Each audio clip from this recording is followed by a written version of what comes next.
Thank you for inviting me to address this meeting. I should warn you that my students have to sit through a 12-hour lecture on this topic. I'm going to try to consolidate this as much as I can. In 2019, in a 2019 New York Times op-ed, former National Security Advisor Susan Rice wrote, "Following D-Day, my father was sent to the West Coast to prepare for deployment to the Pacific Theater. He was spared combat by President Harry Truman's decision to drop atomic weapons on Hiroshima and Nagasaki, provoking the Japanese surrender." In writing this, Susan Rice was either consciously or unconsciously perpetuating a lie that had been at the heart of American exceptionalism for now 75 years. The idea that dropping the atomic bombs was the only way to force Japanese surrender without a US invasion that would have been extremely costly in terms of American lives and Japanese lives. The logic goes that therefore the atomic bombs were not only justified, but they were actually the most humane way to end the war in terms of saving human lives. The sad truth is that the atomic bombs were not necessary to end the Pacific War, and that without the invasion, and that American leaders, starting with Harry Truman, were fully aware of this. In fact, Japanese leaders had for months understood that they could not win militarily. That was the understanding that had begun with the loss of the Battle of Saipan in July of 1944 and had continued through the end of the war. In February 1945, Prince Konoe, the three-time former Japanese prime minister, wrote to the emperor and said, "I regret to say that Japan's defeat is inevitable." In May 1945, Japanese leaders formally decided to approach the Soviet Union to try to help them secure better surrender terms from the US. They especially objected to the US demand for unconditional surrender, which could lead to the trial and execution of the emperor, who many Japanese considered a deity. As General Douglas MacArthur's Southwest Pacific Command wrote in a background briefing during the summer of July 1945, the execution of the emperor to them would be like the crucifixion of Christ to us. All would fight to die like ants. Realizing the importance of this, most of Truman's advisors urged him to change the surrender terms and assure the Japanese they'd be allowed to keep the emperor, which was in US interest after the war. But Truman instead relied on the one person, or the major person, who opposed that, and that was James Burns. Burns became Secretary of State on July 3rd, 1945. Burns kept warning Truman that if he let the Japanese keep the emperor, he'd be politically crucified. Americans were aware of Japan's desperation to end the war weeks, if not months, prior to dropping the atomic bombs. The US had broken Japanese codes and was intercepting Japanese cables, which repeated over and over again the Japanese desire to quit the war if they could get better surrender terms. Truman himself referred to the intercepted July 13th cable on July 18th as the telegram from the Jap emperor asking for peace. All of his close advisors shared that understanding. American leaders knew that there was also another way to end the war without using atomic bombs, and that was to wait for the Soviet entry into the war. At Yalta in February of 45, Stalin finally acceded to US and British requests for the Soviets to enter the war 3 months after the end of the war in Europe, which would place the date around August 8th or August 9th. Allied intelligence had been saying for months that Soviet entry into the war would prove the death knell to the Japanese war effort. On April 11th, 1945, the Joint Intelligence Staff of the Joint Chiefs of Staff predicted, quote, "If at any time the USSR should enter the war, all Japanese will realize that absolute defeat is inevitable." They repeated that on subsequent occasions. Little more than 1 month later, Japan's Supreme War Council drew a similar conclusion. Quote, at the present moment, when Japan is waging a life or death struggle against the US and British Empire, against the US and Britain, Soviet entry into the war will deal a death blow to the Japanese Empire. Over lunch on July 17th at Potsdam, Stalin assured Truman that the Soviets were coming in on time. Truman wrote in his diary, Stalin will be in the Jap war by August 15th. Finny Japs when that occurs. He wrote to his wife Bess the next day, the Russians are coming in, quote, we'll end the war a year sooner now. Think of all the kids who won't be killed. To Japanese leaders, the atomic bombings, horrible as they were, did not change the strategic equation. The Soviet invasion, which began at midnight on August 8th, 2 days after the bombing of Hiroshima, did change the equation. The Red Army, as expected, destroyed the once mighty Kwantung Army in Manchuria.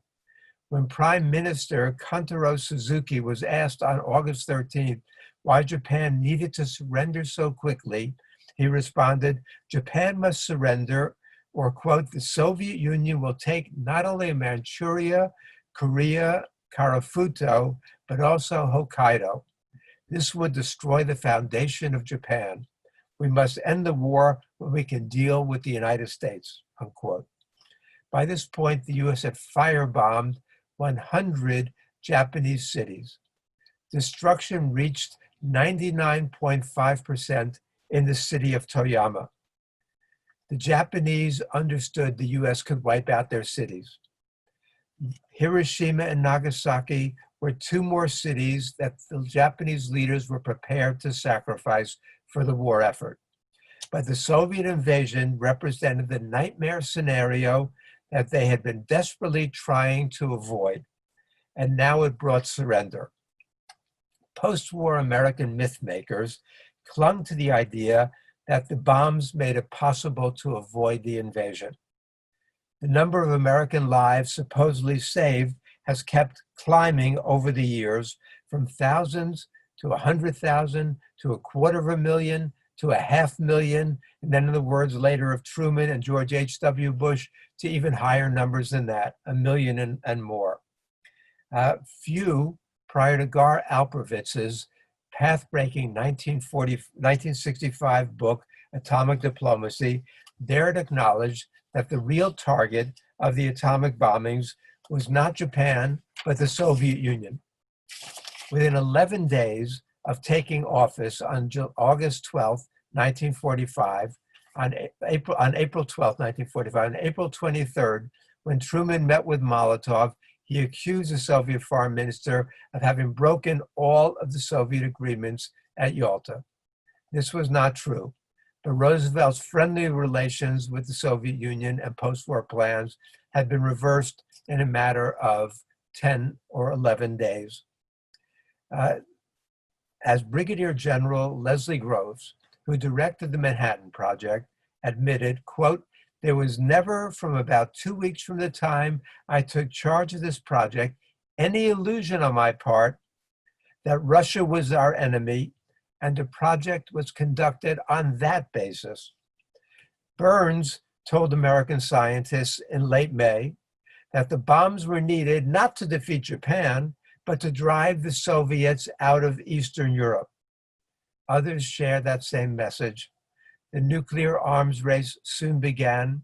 Soviet leaders understood why the bombs were dropped, and the world has been lucky to have survived as long as it has. The truth would occasionally, however, break through the dense cloud of falsehood surrounding the atomic bombs and the Japanese surrender. The official National Museum of the US Navy in Washington, D.C., now clearly states in its display on the atomic bomb, quote, the vast destruction wreaked by the atomic bombings of Hiroshima and Nagasaki made little impact on the Japanese military. However, the Soviet invasion of Manchuria on August 9th changed their minds. Few know that 7 of America's 8 5-star admirals and generals in 1945 are on record as saying that the atomic bombs were either militarily unnecessary, morally reprehensible, or both. No one has stated this more powerfully than Admiral William Leahy, who was Truman's personal chief of staff and chaired the meetings of the Joint Chiefs of Staff. Leahy said, "The Japanese were already defeated and ready to surrender. The use of this barbarous weapon at Hiroshima and Nagasaki was of no material assistance in our war against Japan. In being first to use it, we adopted an ethical standard common to the barbarians of the Dark Ages." General Eisenhower reported on his Potsdam conference with Secretary of War Stimson, quote, "I told him I was against it on 2 counts. First, the Japanese were ready to surrender and it wasn't necessary to hit them with that awful thing. Second, I hated to see our country be the first to use such a weapon."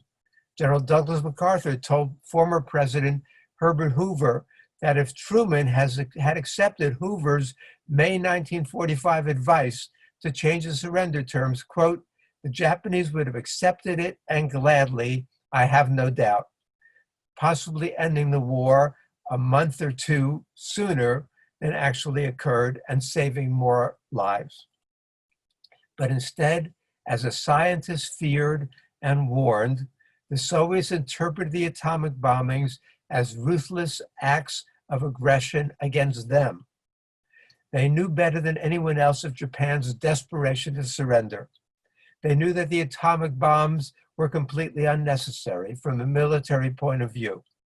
It was precisely the gratuitous nature of the bombings that haunted Marshal Zhukov's memories 26 years later, when he stated, quote, "It was clear already then that the US government intended to use the atomic weapon for the purpose of achieving its imperialist goals from a position of strength in the Cold War.